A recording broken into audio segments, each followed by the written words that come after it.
कार्यक्रम के पुण्यार्चक हैं श्री राजेंद्र प्रसाद जैन, श्रीमती ममता जैन, श्री प्रशांत जैन, श्रीमती दिव्या जैन, पारस जैन, श्री भरत जैन, श्रीमती सौम्या जैन एवं समस्त परिवार, मुंबई। उसी चलती ट्रेन में गांधी जी चढ़ने का प्रयास किए।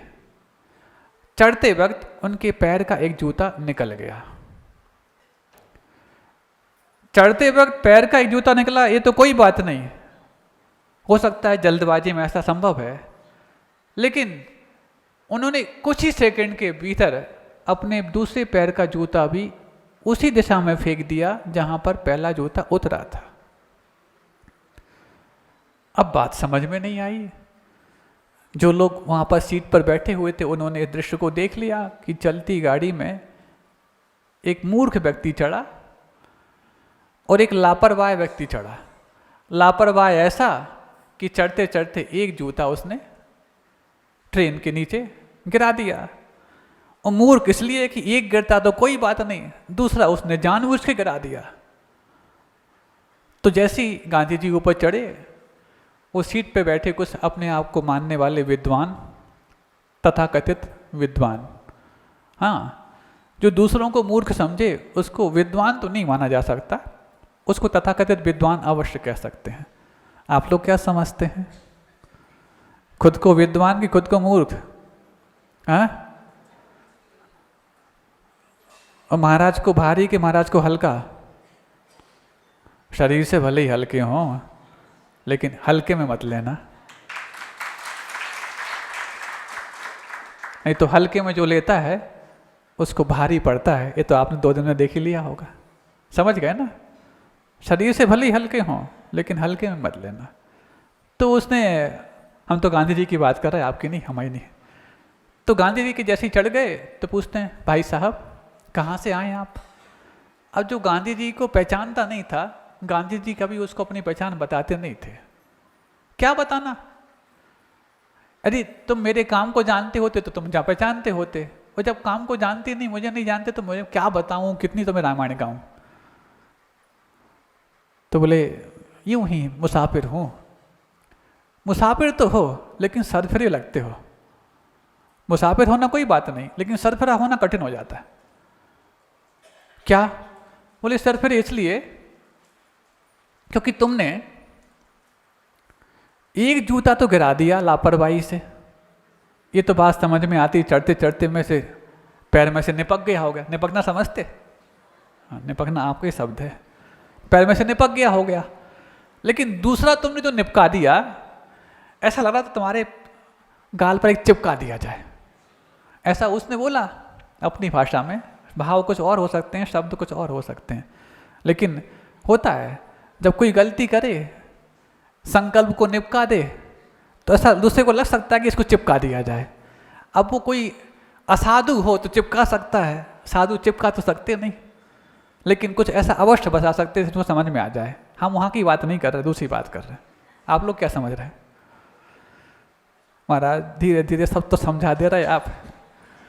कई बार कठोरता से समझाते, कई बार कोमलता से समझाते। देखो भैया, हम इस बारे में कोई लिहाज नहीं करते। लिहाज यदि आप करो तो हम इतना लिहाज करते हैं कि आपको भरे मन से तारीफ भी करते हैं, और थोड़े बहुत लिहाज में कमी आए तो फिर हम भी लिहाज नहीं करते। क्या? आपकी तारीफ नहीं करेंगे इतना ही, ज़्यादा निंदा तो कर नहीं सकते। निंदा खुद की तो कर सकते हैं, आपकी क्या करें? तो जैसे दूसरा जूता निकाल दिया तुमने, निपका दिया, ऐसा लग रहा था तुम इस ट्रेन में बैठने लायक हो ही नहीं, फिर भी तुम आ गए हो, तो बताओ तुमने ऐसा क्यों किया? तो गांधी जी बड़े कहना चाहिए मुस्कुराए। पहले तो क्या कहूँ इनको, क्योंकि मूर्खों के सामने क्या बताऊं कि मैंने क्यों किया ऐसा। जानबूझ के किया है तो सही बात है, लेकिन क्यों किया? फिर भी अब चूंकि वो पीछे ही पड़ गया पूछने वाला कि बताओ ऐसा क्यों किया तुमने। हमें लगता है उसको टाइम पास नहीं हो रहा होगा, तो गांधी जी मिल गए उसके टाइम पास करने के लिए। नहीं तो हो सकता कोई दूसरा कह देता, अरे तो अपना काम देखो ना, तुम्हें क्या मतलब, मैंने अपना जूता गिराया, तुम्हारा गिराया क्या? लेकिन नहीं, जिनको दूसरों के मन में आई किसी पीड़ा को भी दूर करने का भाव अपने सारे कीमती कामों को छोड़ करके होता है, उन्हीं को दुनिया सज्जन मानती है, उन्हीं को दुनिया साधु मानती है। हाँ, तो बस गांधी जी को था कि इसके मन में पीड़ा आई मेरे को लेकर के, तो मैं इसका विकल्प दूर करूंगा। तो गांधी जी ने कहा ये तो सही बात है कि मैं लापरवाही था कि चढ़ते वक्त मैंने अपना एक जूता गिरा दिया, लेकिन मेरे मन में तुरंत ये भाव आया ये जूता जिसको मिलेगा उसको दूसरा जूता देखने की फिक्र होगी, ये दूसरा जूता कहाँ गिरा होगा, तो कहीं उसको दूसरा जूता ढूंढने में मेहनत ना करनी पड़े, विकल्प ज़्यादा ना आए, इसलिए मैंने कुछ ही सेकंड के भीतर उसी डायरेक्शन में दूसरा जूता फेंक दिया, ताकि एक पाने के बाद दूसरे को पाकर के वो भी निर्विकल्प हो जाए। और कहीं मेरे पैर में एक जूता रह जाता तो मेरे मन में विकल्प आता कि देखो मेरा कैसा बुद्धू हूँ, एक मैंने गिरा दिया, एक गिरा दिया तो मैंने दूसरा भी गिरा करके अपने आप को निर्विकल्प बना लिया कि मेरे पास दोनों ही नहीं है। अब बताओ यदि ये निर्णय गांधी जी 5 सेकंड की बजाय 5 मिनट बाद लेते, भले ही वो दूसरा जूता भी फेंक देते सड़क पर या उसी जमीन पर, तो क्या बताओ उनका ये भाव उतना पवित्र बन पाता? भले ही अपन जूते की बात कर रहे हैं, लेकिन उस पवित्र भाव की बात कर रहे हैं कि कितनी अपने जीवन शैली के प्रति सजगता, कि मुझसे यदि गलती भी हो जाए तो उस गलती में भी अच्छाई के कुछ अवसर हम पा पाए, आपत्ति में भी अवसर देख पाना। जिनके मास होता है उन्हीं के पास बुद्धि की संपत्ति चिरस्थायी होती है। अभी मान लो वो 5 मिनट बाद फेंकते हो, तब तक तो ट्रेन काफी आगे निकल चुकी होती, फिर उस फेंकने का कोई फायदा नहीं होता। तब फिर एक ही चीज होती, देखो मैंने फालतू में एक जूता गिरा दिया, दूसरा भी फेंकना पड़ा, ये विकल्प होता। लेकिन तुरंत ही निर्णय लिया तो दूसरे को भी निर्विकल्प कर दिया और खुद भी तसल्ली के साथ यात्रा करने लग गए। इसीलिए जिनको अपने परिग्रह रूपी जूता, आ गए महाराज लाइन पे, जिनको अपने परिग्रह रूपी जूता उतारना तो है लेकिन इंतजार कर रहे हैं दिवाली अभी दूर है, तब तक उनका एक जोड़ी जूता कहीं और निकल गया होगा और दूसरा जोड़ी जूता जो है ना, दूसरा उस जोड़ी का जूता कहीं और निकला होगा। इन दोनों में गैप जब बहुत हो जाएगा तो फिर अपनी ही मूर्खता पर पछताना पड़ेगा। समझ रहे हैं ना? वो धन्य हैं जिनकी बुद्धि उस परिग्रह रूपी जूते को निकालने की तुरंत हो गई, जैसे ही समझ में आया तुरंत तैयार हो गए, खुद भी निर्विकल्प हो गए और समाज को भी निर्विकल्प कर दिया। और जो अभी खुद भी विकल्प में बैठे हैं वो क्या समाज को निर्विकल्प कर पाएंगे? ऐसे 2-3% लोग रह गए, बहुत तो आ गए हैं। महाराज उन 2-3% का नाम ले दो ना एक बार। हम क्यों लें? जब वो खुद नहीं ले रहे कि हम रह गए तो हम क्यों लें कि आप रह गए? हम तो उनका ले सकते हैं जो रहते थे लेकिन अब आगे बढ़ गए, चाहे वो मुंगावली के हों, चाहे वो जगदलपुर के हों, चाहे वो जिंतूर के हों, अथवा कहीं अन्य से और जगह से आए हो। अच्छाई का तो हम नाम ले सकते हैं, अच्छे कार्यों का हम नाम ले सकते हैं। इसलिए प्रारंभ हमने इससे किया था कि पूरे परिवार का धार्मिक तौर पर मानस बन जाना ये एक जीवन के पुरुषार्थ का नहीं, कई भवों की तपस्या का फल होता है कि परिवार के सारे लोग एक साथ, वो भी धार्मिक रूप से कुछ पाने की बात हो तो कोई बात नहीं कि हाँ महाराज आ जाएं, महाराज आ जाएं, हमारे घर में आहार ले जाएं, ये तो पाने की भावना हो गई। महाराज पाने की क्या, वहाँ भी तो हम दान करते हैं, आहार दान। हाँ, ये आहार दान तो करने के भाव सबके होते हैं, लेकिन आयतनों के लिए दान करने के भाव और त्याग के लिए भाव एक साथ वो भी बढ़ चढ़ करके हो जाना, ये बहुत दुर्लभ संयोग होते हैं। उन परिवारों को भी जैन कुल मिला और जैन कुल में भी ऐसा त्याग का परिवार मिला, उनको भी अपनी अच्छी अनुमोदना करना चाहिए और सुनने वालों को भी उनकी अच्छी अनुमोदना कर देनी चाहिए। अंतिम बात मैं कह दूं सभी के लिए, जो यहाँ के वालों को भी बाहर वालों को भी, आप सबने अपने अपने दान घोषित किए। दान घोषित करते ही आपने पुण्य भी अर्जित किया, पुण्यानुभूति जमा कर रहे हैं, उसमें भी अर्जित कर रहे हैं। लेकिन वो एक बार का बोला हुआ दान आपके लिए बार बार पुण्य दिला सके, तो इसके लिए एक ही काम और करना कि बार बार अपने किए हुए की अच्छी अनुमोदना करना।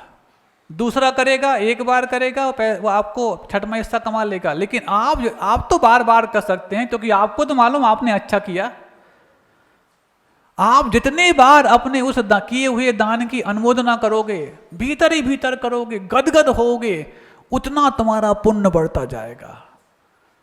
एक बार के दान करने पर कई बार पुण्य कमाने का सस्ता मौका हम आपको बता रहे हैं। बार बार अनुमोदना करना, दिन में एक बार नहीं कर सको तो दिन में कई बार करना, घंटे में कई बार करना, जब भी खाली बैठे हो इस बार की अनुमोदना, इतना पुण्य संचित हो जाएगा कि तुम्हारे उस दान की राशि को चुकाने के लिए देवता भी आने के लिए तैयार खड़े हो जाएंगे। इसमें तो कोई पैसा खर्च नहीं होता ना, सोचने में पैसा खर्च नहीं होता। और मान लो हमने अपने सामर्थ्य से बढ़ के दान घोषित किया हो और विकल्प करने लगे, अरे अब कब होगा, कैसे करेंगे, तो पुण्य घटने लग जाएगा। तुम्हारे हाथ में ही है, तुम्हारे ही हाथ में पुण्य बढ़ाना है, तुम्हारे ही हाथ में पुण्य घटाना है। दान तो घोषित तुमने कर दिया। सुन रहे हो मंगौली वालों, कई बार मन में आता होगा बहुत बड़ा बोल दिया अपन ने, कैसे करेंगे। ये सोचना पहली बार बड़ा करने का मौका मिला, चूक नहीं पाए, बहुत बड़ी मेरी बुद्धि की बलिहारी है। बार बार गदगद होना, सबसे कह रहे हैं, यहां बैठे अधिकांश लोग दानदाता बन चुके हैं, लेकिन आपको दानदाता बनने का सौभाग्य तो मिल गया, लेकिन पुण्य प्राप्त करने का सौभाग्य कैसे बढ़ाना है, आप पुण्य प्राप्त करता भी बन पाओ, कई बार बन पाओ। जब तक मंदिर ना बन जाए तब तक नहीं, मंदिर बनने के बाद और पंचकल्याणक होने के बाद भी अपनी भूरी भूरी प्रशंसा करना अंदर, दूसरों को नहीं कर पाना कि तुम हमारी प्रशंसा कर दो, दूसरों से कहना नहीं हमने इतना बड़ा काम कर दिया, खुद ही खुद अपने अंदर करना। दूसरों से कहोगे कहलवाओगे तो मानी बनोगे, और खुद अंदर अंदर करोगे तो दानी बनोगे। फिर देखो तुम्हारा पुण्य, अरे तुम तो क्या, जितने भी साधु हैं वो एक ही बार तो साधु बने ना, कि रोज बनते हैं, लेकिन साधु बने की रोज अनुमोदना करते हैं तो रोज पुण्य कमाते चले जाते हैं। 6 आवश्यक वही हैं, वही प्रतिक्रमण, वही सामायिक, वही 28 मूल गुण, वही 6 आवश्यक, सब वही करते, लेकिन वही चीज बार बार करने के बावजूद भी नया नया पुण्य कैसे कमाते हैं, नए नए अनुभूति के साथ, नए नए अनुमोदना के साथ कमाते हैं, तो पुण्य बढ़ता चला जाता है। आपको भी अपने पुण्य को बढ़ाने का मौका आपको इतने आसान तरीके से हम बता रहे हैं। गदगद होना, अरे अभी तक तो हमने प्रॉपर्टी ली थी यहां वहां, सोच रहे थे यहां वहां लेने की, लेकिन अब हमने स्थायी प्रॉपर्टी ली है, गुरुदेव के आशीर्वाद प्राप्त तीर्थ क्षेत्र में। चाहे किसी ने वेदी ले ली हो, किसी ने शिखर ले ली हो, किसी ने और भी अन्य चीजें हैं, प्रतिमा कुछ भी ले ली हो, ये सारे के सारे आपकी स्थायी प्रॉपर्टी बन गए, जो कोई आपके नाम से अलग नहीं कर सकता। बाकी प्रॉपर्टी तो बंटवारा हो जाएगा भाइयों में, कोई छीन ले जाएगा, कोई कब्जा कर ले जाएगा, लेकिन ये प्रॉपर्टी आपके परिवार की स्थायी हो गई, हजारों वर्षों के लिए अमर हो गई। गदगद होना, जैसे एक प्रॉपर्टी पाने के बाद अंदर ही अंदर गुमान करते हो, इसको करने के बाद अंदर ही अंदर स्वाभिमान से भर जाना, फिर देखना पुण्य बढ़ता चला जाएगा, बढ़ता चला जाएगा। अब बताओ, महाराज सिर्फ खर्च कराने की बात कहते कि बढ़ाने की बात भी कहते? ये तो बढ़ाने की बात कहती ना, हाँ, पुण्य बढ़ाने की बात कह दी। पुण्य तो वो चाबी है जो बढ़ने लग जाए तो पैसा तो पीछे फिरने लग जाता है। जैसे सपेरा बीन बजाता है ना, तो नाग उसके आगे पीछे झूमने लग जाता है। ऐसी पुण्य की जब बीन बजती है तो परिग्रह का नाग तो आपके आगे पीछे भागने लग जाता है, जहाँ जहाँ सपेरा है वहीं वहीं पहुँचता चला जाता है। लेकिन उसकी नहीं, तुम तो अपनी बीन की चिंता करना। बीन बीन के इकट्ठा किया है, लेकिन चीन चीन के लगाना कि हमें कहाँ लगाना है। लगना तो था। आज ही दृष्टांत देने को मिल गया कि जैसे वो कंबल का दान कर दिया किसी व्यक्ति ने, एक ठंड से पीड़ित व्यक्ति की पीड़ा को देख करके, भाव तो अच्छे थे, दया के भाव थे, उसने दे दिया। उसको नहीं मालूम था ये तो मछुआरा है, और उस मछुआरे ने जो ठंड से बचने के लिए उसको कंबल मिला था, उसने उसको जाल बना करके मछली पकड़ना शुरू कर दिया। तो वो तो अपराधी था ही, वो तो पापी था ही, लेकिन जिसने वो कंबल दान किया था उसको भी पाप का भाग मिला।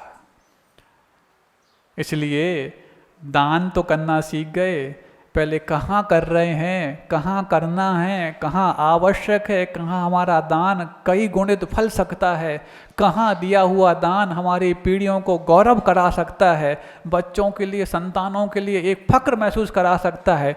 ये विवेक जब जुड़ जाता है, वही दान सबके बहुमान का अवदान बन जाता है।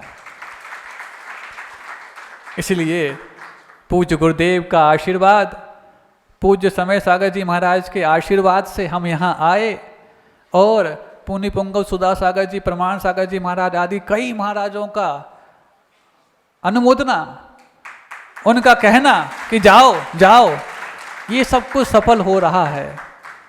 आप एक चीज़ कई लोगों के मन में आ रही होगी, यहाँ की कमेटी बार बार सागर तो गई, खजुराहो क्यों नहीं गई, सोच रहे होंगे ना कुछ लोग। हाँ, क्योंकि वहाँ भेजने का समय अब आ गया है। अभी तक तुम लोग कई बार गुरुजी के पास जाते थे, मौखिक बातें करते थे और आशीर्वाद लेके आते थे। इस बार हमने सोचा नहीं, जब तक कुछ शुरू नहीं होगा तब तक इनको हम वहाँ भेजेंगे नहीं। किस मुंह से जाओगे? क्योंकि पूज्य समय सागर जी महाराज भी यहाँ पर 100 दिन रुक करके गए हैं। उसके बाद दोबारा फिर पूज्य गुरुजी के साथ भी आए हैं, 48 साधु उस समय थे यहाँ पर। उनको सब मालूम है तुम कितने पानी में हो, और तुम फिर पहुंच जाओ तो किस बात पे विश्वास करेंगे। इसलिए हमने कहा इस बार इनको जल्दी नहीं भेजेंगे। कुछ लोग सोच सकते हैं कि सागर तो बार बार जा रहे हैं, वहां क्यों नहीं जा रहे? तो नहीं जाने में कारण हम ही हैं। हमने सोचा इस बार इनको पक्का बना के भेजेंगे, ताकि जब वहाँ बताएं तो ये ना कह के आए हम ऐसा करेंगे, जी महाराज जी, जी महाराज जी, हम करके आए हैं, ऐसा जा करके वहाँ बताएंगे तो उनको भी आशीर्वाद देने में फक्र महसूस होगा कि हमने जहाँ पर 100 दिन दिए थे, गुरुदेव ने जहाँ पर 11 दिन दिए थे, वहाँ के लोग उस दिन को पाने के अधिकारी थे। इस कार्यक्रम के पुण्यार्चक थे श्री राजेंद्र प्रसाद जैन, श्रीमती ममता जैन, श्री प्रशांत जैन, श्रीमती दिव्या जैन, पारस जैन, श्री भरत जैन, श्रीमती सौम्या जैन एवं समस्त परिवार, मुंबई।